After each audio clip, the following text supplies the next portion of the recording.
Bonjour et j'espère que vous allez très bien. Nous sommes dans la journée du 6 septembre 2023 et je suis le prince Mikaya Pongiset, gouverneur des États de la Bouenza et de l'Aïkoumou au sein du Conseil fédéral Congo. Je suis aussi membre du Conseil fédéral Congo. On va rapidement faire un petit tour des médias, mais je donnerai le titre de ce live Olingi Nguema Brice Clotaire, alias Monsieur L'eau en poudre. Ils ont volé le Gabon aux Gabonais. Ils ont volé la révolution aux Gabonais. C'est ce que nous sommes en train de vous dire ici. Bon, avant qu'on rentre là-dedans, faisons un peu le tour de quelques propos dans le système médiatique. On va essayer d'écouter le gamin de l'Élysée, celui que nous appelons Macron Emmanuel Jean-Michel Frédéric, et ses petits propos en ce qui concerne l'Afrique. Il s'agit ici de rappeler comment il traite le cas Niger et le cas Gabon. Président démocratiquement élu, venant d'une ethnie minoritaire, qui a mené des réformes courageuses, économiques, politiques, sur les plans pour son pays, qui clarifie à peu près tous les domaines, qui est engagé sur tout l'agenda international qui est le nôtre et celui des Nations Unies, et qui est pris en otage dans le palais présidentiel par des putschistes depuis maintenant un mois. Alors, on a dit que la France était trop engagée en soutien au président Bazoum. J'entends les gazettes, je lis le commentaire parfois des autres capitales. Mais on ferait quoi si un coup d'État comme ça se passait en Bulgarie ou en Roumanie? On irait dire, il ne faut pas trop s'engager. On va regarder, parce que les putschistes nous ont proposé un Premier ministre. Voilà, on va s'engager, c'est ça la bonne politique. Il ne faut pas être jusqu'au boutiste, on n'est pas chez nous. C'est ça ce que veulent faire les autres capitales. Et on voudrait dire que la démocratie est une idée qui est bonne pour l'Afrique, qu'on ne fait pas de double standard. C'est inadmissible. On a un homme intègre, démocratiquement élu, courageux parce que pour la première fois dans un tel cadre, il ne démissionne pas au péril de sa vie et de celle de sa famille. Et on nous explique que la bonne politique aujourd'hui, ce serait de le lâcher.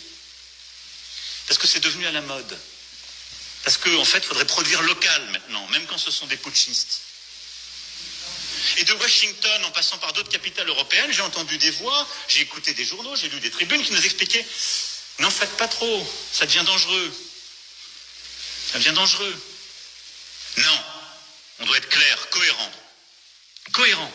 Sinon, qui nous écoutera? Dans quelle capitale africaine on peut dire qu'on a une politique de partenariat avec un dirigeant si quand ils subissent cela, on ne peut pas être en soutien? Donc je pense que notre politique est la bonne. Elle repose sur le courage du président Bazoum, sur l'engagement de nos diplomates, de notre ambassadeur sur le terrain, qui reste, malgré les pressions, malgré tout, et malgré toutes les déclarations d'autorité illégitimes, grâce à l'engagement de nos forces de sécurité intérieure et de nos militaires. Maintenant, il faut être clair, nous ne sommes pas engagés, et il ne faut pas céder à un narratif utilisé par les putschistes qui consisterait à dire notre ennemi est devenu la France. Le problème des Nigériens aujourd'hui sont des putschistes qui les mettent en danger parce qu'ils abandonnent la lutte contre le terrorisme, parce qu'ils abandonnent une politique qui était bonne économiquement pour eux et qui sont en train de perdre tous les financements internationaux qui étaient en train de leur permettre de sortir de la pauvreté. C'est ça la réalité. Si on ne le dit pas nous avec courage, qui le dira? Donc nous devons poursuivre cette politique avec fermeté, sortir des mensonges et des facilités. Et donc notre politique est simple. On ne reconnaît pas les putschistes. On soutient un président qui n'a pas démissionné, aux côtés duquel nous restons engagés. Et nous soutenons l'action diplomatique, et quand elle le décidera militaire, de la CEDEAO, dans une approche de partenariat, qui est celle que j'ai présentée en février dernier. Ni le paternalisme, ni la faiblesse, parce que sinon, on n'est plus nulle part. Et nous devons continuer avec force de le soutenir, et j'appelle tous les États de la région avoir une politique responsable, parce que, il faut être clair, si la CEDEAO abandonne le président Bazoum, je pense que tous les présidents de la région sont à peu près conscients du destin qui leur sera réservé. Et la faiblesse que d'aucuns ont d'ailleurs montrée à l'égard des putschs précédents, a nourri des vocations régionales. Il y a une épidémie de putsch dans tout le Sahel. Mais mais qui repose sur quoi? Sur la faiblesse de système militaire, sur une insuffisante efficacité, et aussi sur la politique que nous devons conduire en soutien avec toute la région, et j'y reviendrai dans un instant. Et donc je pense que nous devons sur ce point être clairs, la période est très difficile, elle est surtout difficile pour les Nigériens et pour nos postes avancés, mais nous devons avec fermeté, là aussi, éviter tout double standard, être sur nos principes et avoir cette politique de clarté. Ça, c'est le premier axe, sécurité, stabilité, sur lequel je voulais revenir à travers ces différents chapitres. Je vous rassure, c'était le plus long. Nous n'avons pas en Afrique uniquement, avant tout, et je dirais même comme accent tonique, une approche sécuritaire. Je vais ici être très clair, et j'y reviendrai dans un instant. Mais enfin, de fait, nous avons une implication sécuritaire parce qu'il y avait des risques, et qu'il y en a toujours, et parce qu'il y a eu une demande d'État souverain que nous venions les aider. Et c'est dans ce cadre qu'a été décidée d'abord l'opération Serval, puis l'opération Barkhane. Bon. Je le dis avec beaucoup de force parce que si on l'oublie aujourd'hui, et si on cède aux armes... attendez, peut-être qu'il faut qu'on... Inadmissible. De cette alliance baroque, des prétendus panafricains avec les néo-impérialistes, et on vit chez les fous. La France est intervenue dès 2013 parce que des États nous ont demandé d'intervenir parce qu'ils étaient en train d'être simplement... Ça, c'est connu. Bon, on va d'abord faire un peu le tour. Hein. J'essaie de faire un peu le tour. On est à 5h45 du matin ici. Donc, juste le temps qu'on s'apprête pour vaquer à nos occupations. On va essayer de faire un peu le tour des médias et parler un peu. Bon. Est-ce que c'est ça? Je crois que c'est la même chose. Bon, là, on va essayer de vous faire jouer. Les sont vraiment prononcées, mais en tout cas, elle dit qu'en est-il d'Ali Bongo et la France ce soir, je ne sais pas si les mots condamnation du putsch sont vraiment prononcés, mais en tout cas, elle dit qu'en est-il d'Ali Bongo, sa sécurité doit être préservée, un peu comme la Chine l'avait dit. Et je voudrais quand même vous faire écouter le journaliste du Monde qui a fait l'interview du chef des putschistes, et lui il dit, pour l'instant, je n'entends dans la bouche des putschistes et de celui qui apparaît comme leur chef, rien contre la France. Cyril Ben Simon. Avec certains d'autres interlocuteurs qu'il a pu avoir depuis ce matin, avec qui j'ai pu m'entretenir, lui-même aurait fait savoir qu'il n'avait aucune intention de remettre en cause le partenariat avec la France et qu'on n'était pas du tout ici dans une dynamique de rejet de la France et de se tourner vers d'autres partenaires comme ça a pu être le cas au Sahel. Montage Alexandre Martel. Alors, visiblement, là aussi, il y a une différence, c'est que la France n'est pas persona non grata. Juste malgré tout, la France est un pays très présent au Gabon. L'exploitation du pétrole, qui est un élément de richesse dans le pays, se fait via Total Energy. Vous avez aussi Ramet et un certain nombre d'entreprises. Il y a plus de 110 entreprises françaises et le niveau de nos échanges est de 3 milliards d'euros chaque année. Les entreprises françaises font vivre à peu près 15 000 Gabonais. Donc ça n'est pas rien. Il est vraisemblable que les putschistes n'ont pas envie non plus de déstabiliser un pays qui, on l'a dit, est relativement riche. Donc il ne s'agit pas de dire... Bon, vous avez entendu. On vous présente le scénario de 2 coups d'État au Niger et au Gabon. Vous comprenez comment les médias de la France-Afrique, donc les médias français, soutiennent le coup d'État au Gabon. Et comment on présente la situation? On présente le Gabon comme un pays pro-français, un pays qui ne mène pas les attaques à la France, qui n'a pas d'envie de changer de partenaire. La France n'est pas persona non grata. Vous avez entendu tout ça, hein? Bon, on continue, on continue. On est en train de développer un argument, on va pas mettre du temps. On développe un petit argument avant qu'on ne quitte d'ici. Bon. C'est d'éclairer encore un peu plus nos échanges, revenir sur les raisons. Pourquoi est-ce que les militaires, ce président de transition, il est proche de la dynastie Bongo, pourquoi ont-ils décidé de chasser Ali Bongo du pouvoir? Vous savez, c'est avant tout une révolution de palais et de casernes. On est plus proche des Borgia que de Che Guevara. Ce n'est pas un soulèvement populaire massif qui a détrôné Ali Bongo. Comme vous le soulignez à l'instant, donc ce général Brice Clotaire Oligui Nguema était ce qu'on appelle un petit d'Omar Bongo. Il a été son aide de camp et lors des dernières semaines de Omar Bongo, celui-ci l'a fait venir et lui a demandé de jurer de protéger son fils Ali, dont Omar, le père, connaissait les failles et les faiblesses.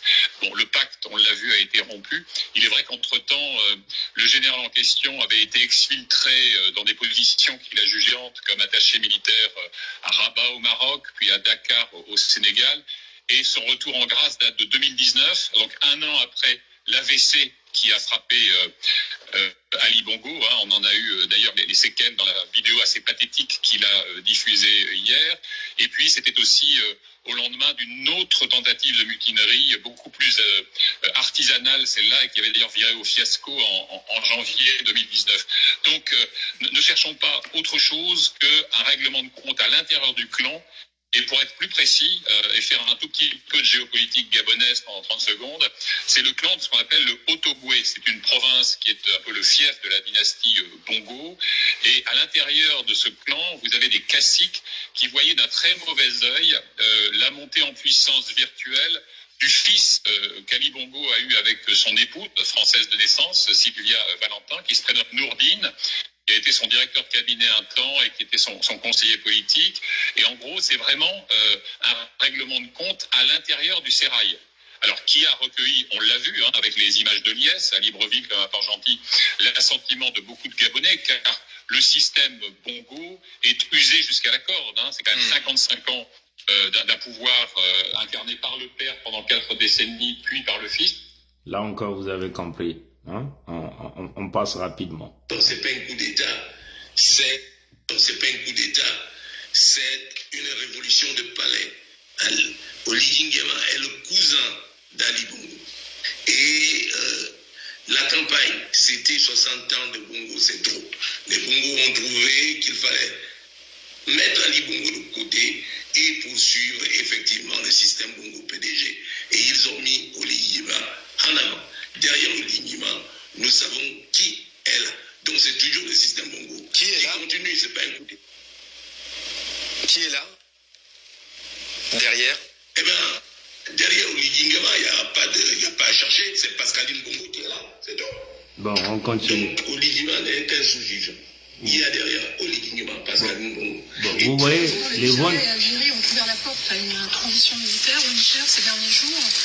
Est-ce qu'on ne s'éloigne pas de facto de toute autre solution? Est-ce que la France n'est pas de plus en plus seule sur la question nigérienne? Et accessoirement, est-ce que vous allez maintenir l'ambassadeur de France? Je l'ai dit sur la décision qui est la nôtre, et après, de toute façon, nous suivrons les évolutions.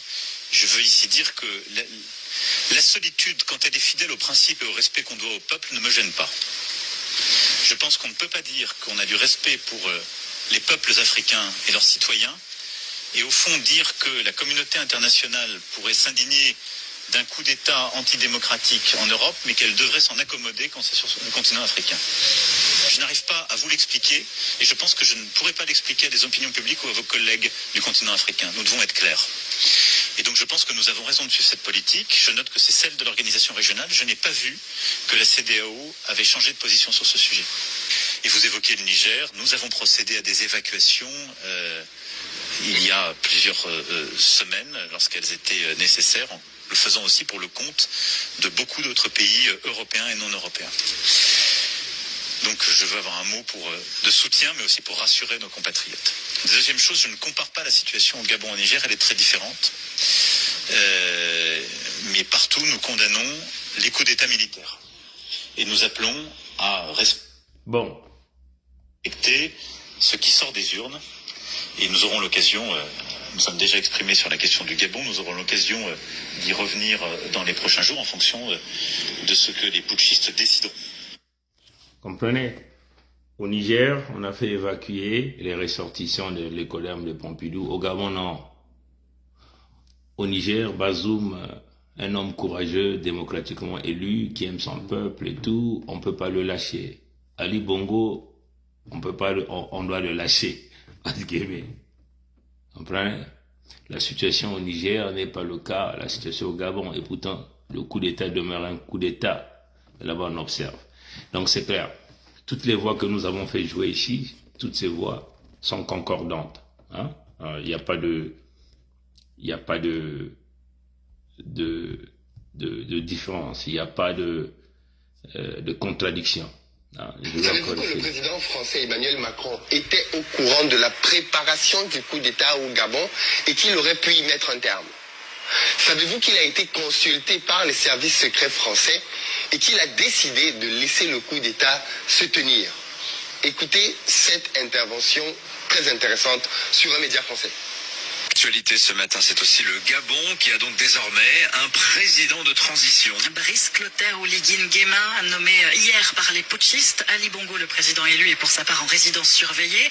Dans une vidéo, il appelle au secours ses amis à l'international et parmi eux, il y a la France. Bonjour William Molinier. Bonjour Fanny. Spécialiste défense d'Europe 1, la France fait un peu la sourde oreille. Elle condamne le coup d'État, certes, mais elle n'intervient pas. C'est ça la nouvelle doctrine française en Afrique? Oui, c'est une réponse au discours anti-français qui traverse la société civile de la région. Désormais, la France entend jouer la carte de la discrétion pour revenir un jour influente et plus forte. Selon les informations d'Europe 1, les services de renseignement français ont eu vent en amont de ce putsch. L'alerte est remontée jusqu'au sommet de l'État à Paris, mais Emmanuel Macron n'a pas sourcillé. Il considère que c'est une crise politique interne au Gabon et que la France doit s'en tenir à l'écart.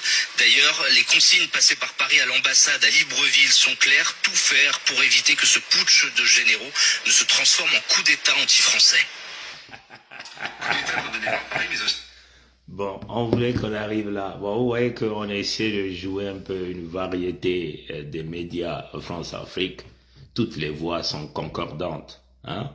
Vous pouviez vous-même constater, à moins que vous n'ayez pas les yeux pour voir, les oreilles pour entendre et la bouche pour parler, pour ne pas comprendre que nous avons un problème en Afrique.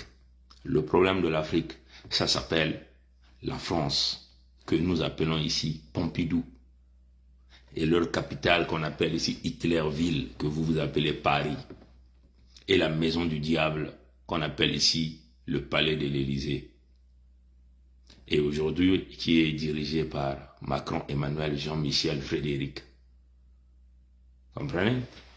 Donc, vous avez vu qu'on a présenté les parallèles Niger, Gabon, Bazoum, Bongo, Tchani, le colonel, hein, je ne sais pas si c'est un général, qui a pris le pouvoir là-bas avec ses amis, et Nguema Oligui, l'équato-guinéen, qui a pris le pouvoir au Gabon, le petit Omar Bongo. Mais qui a introduit Nguema Oligui chez Omar Bongo? C'est toujours la France, parce que c'est la France là qui prépare des gens.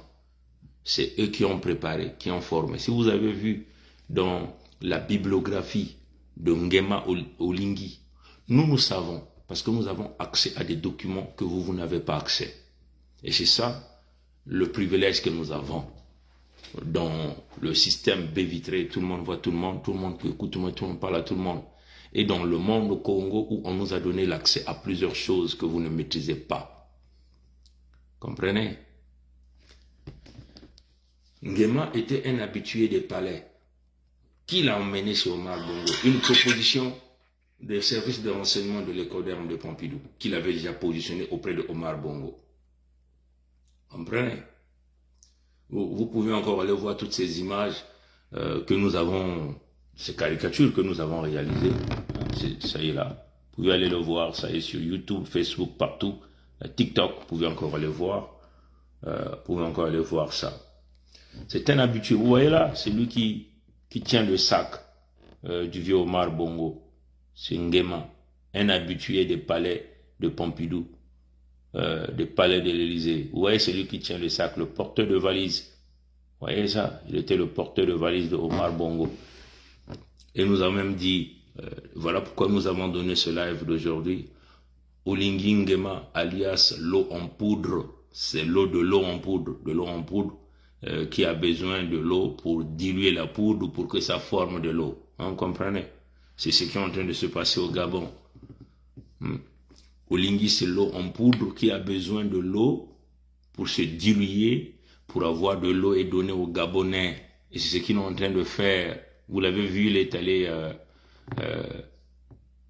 puisque vous savez que Ondon Onsa, qui a dit que c'est une révolution du palais. Il dit, mais qui est derrière? Il a dit, Olingi, c'est le cousin. Pascaline Bongo sait, elle connaît la vérité, cette dame-là, ce que je dis là. Pascaline Bongo, moi j'interpelle Pascaline Bongo. Pascaline Bongo, moi, Prince Mika Yapongi, c'est détenteur des archives et de documents les plus secrets. C'est que Nguema est un équato-guinéen qu'on avait placé auprès de ton père par les services de renseignement français après une question de préparer ce type-là au cas où. Et le voilà, nous sommes devant ce fait-là. Hein? C'est ça la réalité. C'est un étranger, voilà pourquoi la France a permis cela. Un étranger prend le contrôle. Et vous avez suivi dans les arguments, on vous le dit clairement, ils doivent se rassurer qu'il n'y ait pas un sentiment anti-français. Voilà pourquoi vous avez vu, ces gens-là s'arrangent à ce que le peuple gabonais ne puisse pas sortir un drapeau russe là-bas. Vous avez vu, c'est quand même curieux. Vous voyez tous ces Gabons-là, ces jeunes-là qui n'ont pas de travail, qui n'ont rien du tout. Hein? Personne n'ose sortir le drapeau d'un quelconque pays pour tenter de diversifier le partenariat. Comprenez? Et ça, vous pouviez le croire avec moi. Vous-même faites les analyses. Aucune vidéo ne circule d'un jeune Gabonais avec le drapeau chinois, le drapeau du Mali, le drapeau du Burkina Faso, le drapeau russe ou le drapeau américain. Aucun soutien. Comprenez? Mais là, eux-mêmes vous le disent, les journalistes de la France-Afrique vous disent que Macron et Emmanuel étaient bien informés. Il ne faut pas dire que Macron et Emmanuel étaient bien informés. C'est Macron et Emmanuel qui a préparé ce remplacement afin de faire miroiter les jeunes Gabonais que éventuellement c'est l'armée qui a pris le pouvoir, puisqu'il fallait suivre le même playbook. Comme vous voulez des révolutions, vous voulez de l'armée au pouvoir, on va vous donner ce pouvoir par le biais de l'armée. Et c'est le cas du Gabon aujourd'hui. C'est ce qui est en train de donner notre colère et notre fureur. Il vient de voler la révolution des Gabonais. Vous voyez? C'est ça. Moi, je venais de voir ça quelque part. Hein? Je venais de voir ça. Vous voyez? Olivier Nguema, il est là, avec le vieux Bongo. Préparé. C'est les services de renseignement qui l'ont placé là. L'équato-guinéen. On l'avait même exfiltré à un certain moment. Ils ont envoyé comme attaché militaire au Sénégal. Tout ça pour le préparer. Comprenez ça, chers amis. Hein? Donc ici, on vous dit les choses d'une manière claire. Et vous avez suivi ça dans tous les reportages. Macron a préparé le coup d'État au Gabon. Voilà pourquoi il dit que non, la situation du Gabon ne peut pas être comparée avec la situation au Niger. Parce que le Gabon, c'est le gâteau. Le Gabon, ce sont les territoires Congo, où coule le lait et le miel. Les terres juifs. Les terres des Juifs. Mais les vrais Juifs, c'est qui? Ce sont les Congos. Les Macron sont les faux Juifs qui ont volé la France aux Français. Les Youdario qui prennent les terres pour les autres peuples. Comprenez? Ces choses-là sont des choses très profondes. Est-ce que vous comprenez?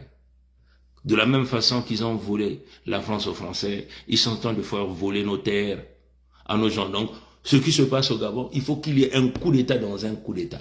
Il faut qu'il y ait vraiment des véritables matriotes gabonais prennent le pouvoir. Mais c'est difficile parce que les militaires, la plupart des militaires du Gabon sont formés par les Lécodem de Pompidou. Comme vous voyez même la bibliographie qu'ils ont présentée de Nguema Olingi, Brice Clotaire, ils ont caché tout son parcours dans les écoles militaires de Pompidou. Donc là-bas, on ne scelle que la loyauté. On n'enseigne que la loyauté. Est-ce que vous comprenez? Olingi Nguema, c'est l'eau en poudre. C'est monsieur l'eau en poudre qui a besoin de l'eau pour diluer de l'eau. Et il a besoin de l'eau des Gabonais pour diluer les Gabonais. Et c'est ce qu'il est en train de faire. Vous avez vu que même Onsa, lui aussi qu'il était parti voir les locataires de Pompidou pour demander le pouvoir, lui aussi il était talonné à la dernière minute, n'est pas allé à la cérémonie d'investiture d'Olingi Nguema. Après, Olingema est allé le voir, là, ils ont soulevé les mains. Le Gabon qui gagne, oh pauvre Gabonais, on vous a volé la révolution. Comprenez? On a volé la révolution aux Gabonais. Il n'y aura rien, vous aurez rien. Voilà pourquoi il est en train de jouer au Machiavel, Olivier Nguema. Il prend quelques miettes. Ça, c'est ce qu'on vous montre à la télé, là. Ce sont les miettes qu'ils prennent aux gens. Tout ça, c'est déjà calculé. C'est déjà dit dans les couloirs. À quelle maison on ira. Est-ce que vous comprenez? Tout cet argent qu'on vous prépare là, c'est des miettes. Ça ne représente rien. Récupérer 500 milliards dans les maisons des gens, ça ne représente rien par rapport à la manne que ces gens-là détiennent dans leur palais. Nguema lui-même, Olingi, détient des malles et des malles d'argent. Où est l'argent qui se retrouve auprès de ses propres parents? Comprenez? Nguema ne fera jamais le signal que les Africains attendent là. Le signal, c'est le changement du partenariat. Vous savez que la France demeure l'État nuisible pour l'Afrique. Les gens qui vous ont colonisé pendant des décennies, qui continuent de vous voler aujourd'hui, vont être la solution. Des gens qui ont créé une société de protection des animaux pendant qu'on est en train de tuer les Noirs vont avoir l'amour pour vous. Les gens qui n'ont même pas l'amour pour leur propre peuple, c'est-à-dire qu'entre eux-mêmes les lécodermes, ils vont avoir l'amour pour vous, pour nous les Noirs. Pourquoi nous continuons à jouer à ces chiens, ces pauvres cons qui sont là derrière, complexés derrière les lécodermes de Pompidou? Mais qu'est-ce que vous faites? C'est les loges maçonniques, les loges aux églises. Vous devez sortir des loges. Voilà pourquoi on doit brûler tous ces individus-là. C'est ce que nous sommes en train de vous dire. Vous comprenez? C'est inimaginable. Vous êtes toujours des chiens. Vous êtes accrochés aux gens. Mais pourquoi ce complexe? Nguema est venu foutre les Gabonais dans la merde. La lure qu'il y avait les Gabonais.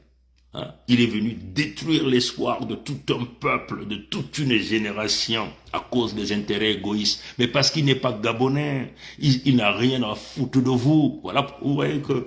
Attends, j'ai vu ça sur le mur de quelqu'un. Je vais aller chercher ça rapidement. Hein? Je vais aller chercher ça rapidement avant que je ne parte d'ici. Il me reste quelques minutes. On vient d'arriver à 6h05. Comprenez? Donc, j'ai vu ça sur le mur de qui? Hein? Oh, vraiment. Hein? Et vous avez des gens qui supportent Nguema là. Ah, mais c'est des débrasis, c'est normal. C'est des débrasis. C'est incroyable. Hein? Est-ce que c'est lui qui a partagé ça? Hein? Qui a partagé Nguema chez Ondon Onsa? Hein? J'avais vu ça quelque part. Là. Bon, ça prend du temps. Nguema chez Ondon Onsa. Hein? Bon, ça va pas me prendre du temps. Peut-être que j'aurais même dû télécharger ça, mais bon. Comprenez? Bon, mais on va fouiller ça, on va vous montrer ça prochainement. Hein?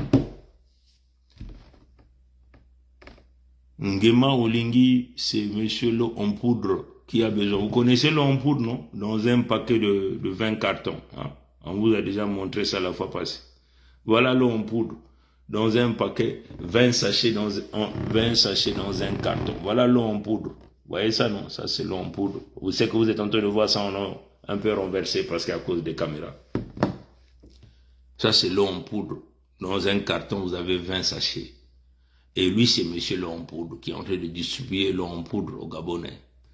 Et il a besoin de l'eau pour diluer la poudre, pour que la poudre vous donne de l'eau. Vous comprenez? Ça fait rigoler un peu, mais c'est sérieux. Donc, si vous voulez sauver le Gabon, c'est pas Nguema qui va le faire. Nguema, c'est un agent du système. Un habitué du système. Comprenez? Un privilégié du système. Un privilégié du système ne peut jamais changer le système. Un privilégié du système, il lui-même étant agent de la France-Afrique, ne peut qu'obéir aux règles parce qu'il a prêté allégeance à ce système-là. Donc jamais il ne changera le système à l'intérieur. Lui-même, il vous a dit qu'il était Machiavel. Il vous a fait venir, il a dit qu'il était Machiavel. Et il a cité Machiavel. Il dit qu'il faut changer le système en étant dans le système. Nous disons c'est faux. Tu ne peux pas changer le système en étant dans le système. Lui qui a été taraudé, programmé par ce système, il ne peut pas changer ce système. Il va être loyal à ce système-là. Donc, il vient là de voler la révolution de tout un peuple gabonais attendait. Nguema, Olingi, l'équato-guinéen, je tiens à réitérer, l'équato-guinéen, c'est un petit de 1975, c'est là qu'on a su parce qu'ils ont présenté sa bibliographie, c'est un petit de 1975, il est né en mars 1975, comprenez? Voilà des jeunes comme ça, un jeune comme ça, peut-être quel âge? 48 ans, hein? 48 ans, 49, 48 ans je crois, hein? À 48 ans, tu n'as même pas 50 ans. Tu bousilles l'avenir de tout un peuple. Et tu ne veux pas changer. Si tu pouvais encore faire comme Tchani, parce que vous avez vu que Tchani était dans le système, mais compte tenu il a eu des partenariats, il a viré à 90 degrés. Et voilà pourquoi Macron dit que non, la situation du Niger n'est pas la même situation qu'au Gabon. Parce qu'au Gabon, vous avez un jeune de 48 ans, moins de 50 ans, qui ne vire pas et qui reste sous le maître. Le chien est attaché au maître. Et il continue de lécher les os du maître. À 48 ans, lui qui connaît l'Internet, lui qui a voyagé, mais il a privilégié sa loge et ses intérêts personnels. Les mêmes mâles d'argent, les honneurs, le goût de... Mais vous avez vu, hein, c'est quelqu'un qui aime les chaussures avec la peau du caïman. Il a plusieurs femmes. Mais comme il a plusieurs femmes, comment il va entretenir ces femmes-là? C'est avec l'argent, mais avec quel argent? Les salaires d'un militaire? Non, le salaire d'un militaire ne suffit pas en Afrique. Voilà pourquoi ils veulent maintenir le système. Voilà pourquoi tous les cas, vous avez vu comment ils se sont tous transformés, hein? Je crois que vous allez voir ces images-là un peu en renversé, mais c'est normal, c'est peut-être que vous aviez la caméra. Tous les pédigistes deviennent maintenant désormais les agents de Nguema. Hein, vous voyez, ces images-là sont un peu partout. Hein, sont un peu partout. Ils ont écrit Gabon. Donc, comment ils ont appelé Gabon là? Gabon, G veut dire général, A veut dire armée, B veut dire Brice, O veut dire Olingi, N veut dire Nguema. Et ça, c'est des pédigistes. Quelques jours avant, ils avaient des pancartes de Ali Bongo. Hein? Ya Ali, ils appelaient Ya Ali. Les mêmes individus changent, ils deviennent là. Ils ont maintenant avec le t-shirt à l'intérieur de Nguema. Vous comprenez? Tous les pédigistes sont désormais derrière Nguema. Hein? Derrière Nguema. Un peuple de moutons, les Atalakou, des gens qui ne comprennent pas, des girouettes qui shiftent selon la grandeur de l'argent et du billet qu'on leur donne. Mais comment allez-vous changer l'Afrique avec des gens comme ça? Comment allez-vous changer l'Afrique avec des gens comme des Nguema? Des gens comme des Nguema, on les bute. Comprenez? C'est sans pitié. C'est sans pitié. On tient à vous le dire. Nguema, c'est un agent. On vous a présenté ici. On a joué différents lives ici pour présenter les parallèles Niger-Gabon. Et vous avez entendu comment les médias de la France-Afrique, toutes les voix sont concordantes en vous disant que c'est un élément de la France. Vous allez espérer quoi? Vous avez espéré changer le bongo, mais c'est seulement le coup d'état dans le palais. Nguema n'est qu'un bongo qui a la peau Nguema. C'est de l'eau en poudre, qui a besoin de l'eau pour se diluer et produire de l'eau. Voilà pourquoi c'est ce qu'il est en train de vous donner. Il est en train de vous donner l'eau en poudre. L'eau en poudre. Ils ont volé la révolution des Gabonais. Voilà ce qu'on tenait à vous dire. Mokonge Gremanzao, Mokonge Kokokokong l'Italie, Kokokokong l'Italie. Congo. Nous avons déjà tout prévu, hein, pour la Fédération Congo. On a déjà tout prévu. Voilà pourquoi nous avons créé le pays. Les Gabonais sont restés ensemble, mais ils ont été dupés à la fin. À la fin, ce que les hommes politiques feront, les hommes politiques iront tous se servir. Et voilà pourquoi vous avez vu l'image qui circule de Nguema, qui est allé voir Ondo Onsa. Ils ont tous tenu les mains. Et ceux qui étaient derrière Ondo Onsa, des pseudo-opposants, tous sous les ordres de Pompidou, parce que même Ondo Onsa était parti. Salut mon frère Gervais. Même Ondo Onsa était parti voir les Lécodermes de Pompidou. On les a tous fait subir les rituels là-bas. Mais parce que c'est ça ce système. Quand ils veulent te donner le pouvoir, tu dois passer par l'humiliation, les atrocités. Et on lui a rassuré. Et c'est ce qui donne la colère à Ondo Onsa. Parce qu'il est allé, on lui a fait subir toutes ces humiliations que vous connaissez. La sodomie, manger les matières fécales des lécodermes, boire des urines. On leur fait subir tout ce qui est cruel. Hein, vous comprenez? Tout ce qui est abominable, vous comprenez, pour prétendre servir le pouvoir de l'Élocoderme de Pompidou sur les terres des peuples noirs. Et à la fin, on le déjoue. Et voilà pourquoi il était en colère. Il a dit que c'était une révolution du palais. Et même si vous voyez dans l'image qui circule, quand Nguema est allé le voir, il a un front fermé. Mais à la fin, qu'est-ce qui va se passer? On va leur proposer beaucoup d'argent, suffisamment d'argent. Peut-être que même lui, il sera même le premier ministre de Nguema, pour embarquer tout l'ensemble du peuple gabonais pour dire que c'est fini, c'est la réconciliation. Donc si vous avez le nouveau Bongo, le vieux Bongo qui prend le pouvoir, mais sous un autre nom, mais c'est le produit du même système, formaté pour le système. Comprenez? Nous avons compris ça dans la fédération.